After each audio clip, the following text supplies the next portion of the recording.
Kyle here from All Media Reviews, here to do another Pure Reason Revolution album. Would be the fourth video number 4 this week in Pure Reason Revolution videos, and their third proper full-length album, which I forgot to grab. It's right here, too. Hammer and Anvil. The only thing I wanted to do is I did find my Victorious Cupid CD, which I can't remember if the timing on this.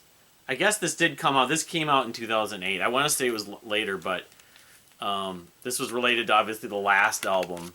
I forgot to show it in the video earlier today, but the Organized Single Series, ORG-AN-ISED, organized, like organ donation. I know it was for some kind of benefit anyway. But Victorious Cupid, great track off of Amor Vincent Omnia, includes those other, remixes and acoustic versions of The Intention Craft and Nimbos and Tambos. But so moving on to their third album, which came out in 2010. I want to say it was the summer of 2010. I don't know if I've got the date on here. It says October 18th on Spotify. Oh, maybe that's right. That's like right when Spotify launched too, which is weird. And I showed this the other day. I thought I did. Yeah, I did. When I did my collection update, that was last week. I like this record. I've always liked this record, but I always felt like, I wouldn't say it was a disappointment, but it was definitely. It was the first record they put out that I wasn't as attached to, and I was actually thinking about that today, so I did show this, yeah. I was thinking about how part of that could have been to do with the year it came out, in 2010, was such a great year for music, for me. There was so many, the River Empires and Hotel, I'm holding a laugh. Well, yeah, actually, I did get wind of that then.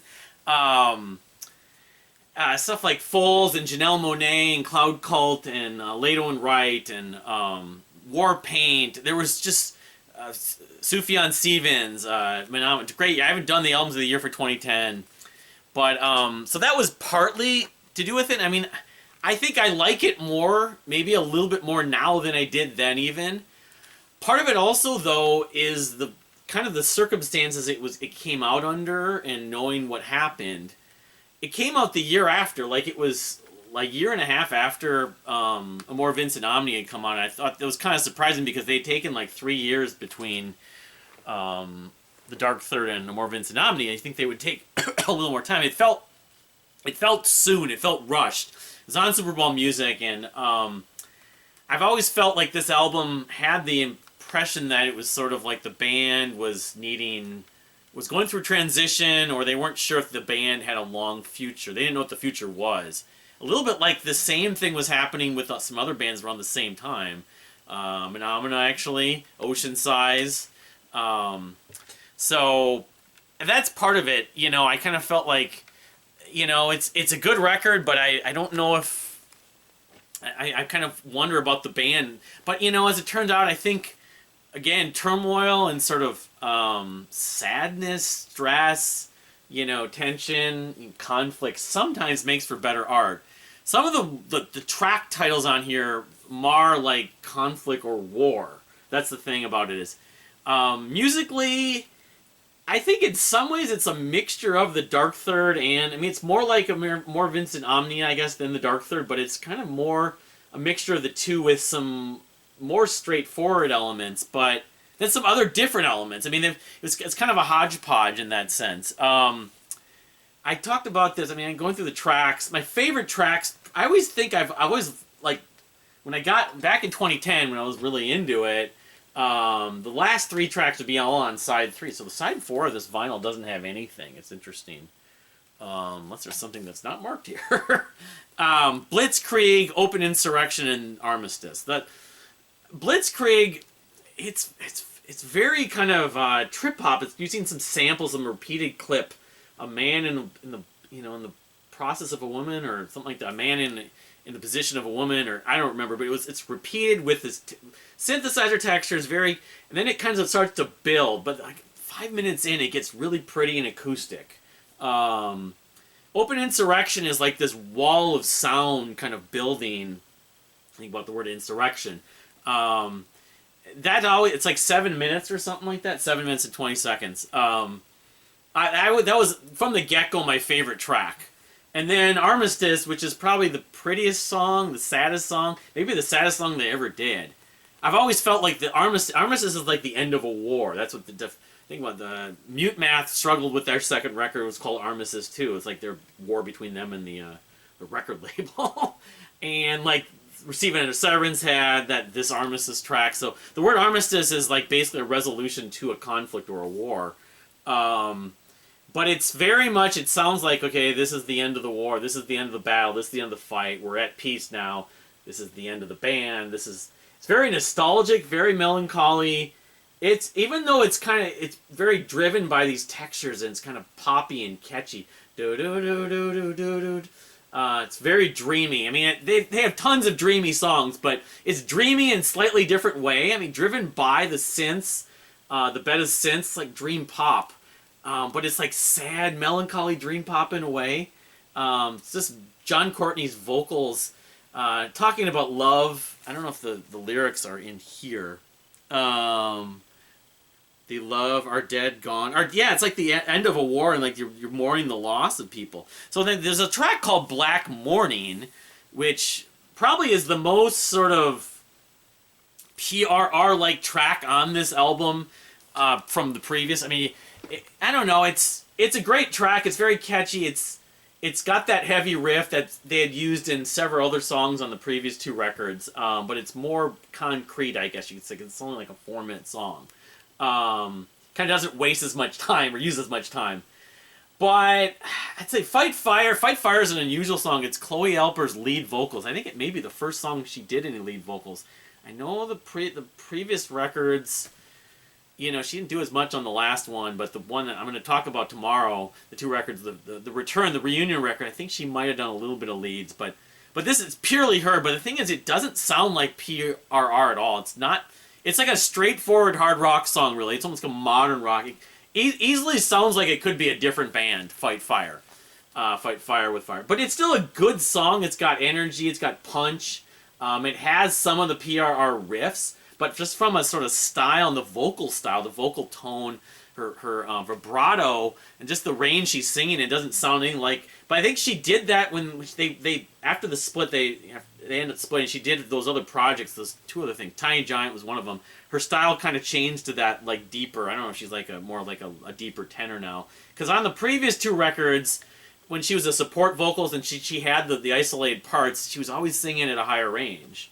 So it's Chloe Alper basically doing her rock stuff. Maybe when she was in Period Pains, she's doing a little more of that. But when she was really young. But Patriarch is catchy and kind of dreamy. Last Man, Last Round sounds like a song off of a more Vincent Omni. Very synth-driven, very almost trip-hoppy. Probably the most synth-driven on this. It's very atmospheric. And then Valor, they released a single in like 2011, which might have also been for a band. It was the last official release they had before they end up going on this hiatus, this breakup. But the track Valor, I've always liked, but I think I like it more now. The ending is very dreamy and catchy. The beginning's catchy, and the end's dreamy, you could just say. But Over the Top and Never Divide are the other two songs on here, and I like Never Divide. The atmosphere is great. Over the Top is just kind of eh. I mean, it's not awful. By Pure Reason Revolution standards, Over the Top is probably, a song that I wouldn't revisit nearly as often. They have all their catalog is it's like not flawless, but they rarely put out any songs I don't like. Over the Top is maybe the one track I say like it's okay. Again, like Fight Fire, it almost doesn't sound exactly like you think of PRR, but that's kind of the trademark of some of this record, Hammer and Anvil.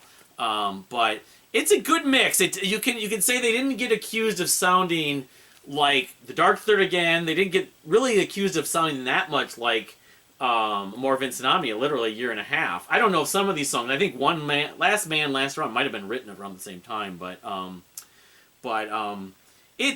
think it maybe, it has its highlights, it doesn't maybe have as much of that sort of huge sort of attachment that you think, oh, it's Puria's Evolution, that statement, sort of that atmosphere and trip. But I think it's different, but it's not, I don't revere it quite as much, but I think that's more of my feelings of it historically.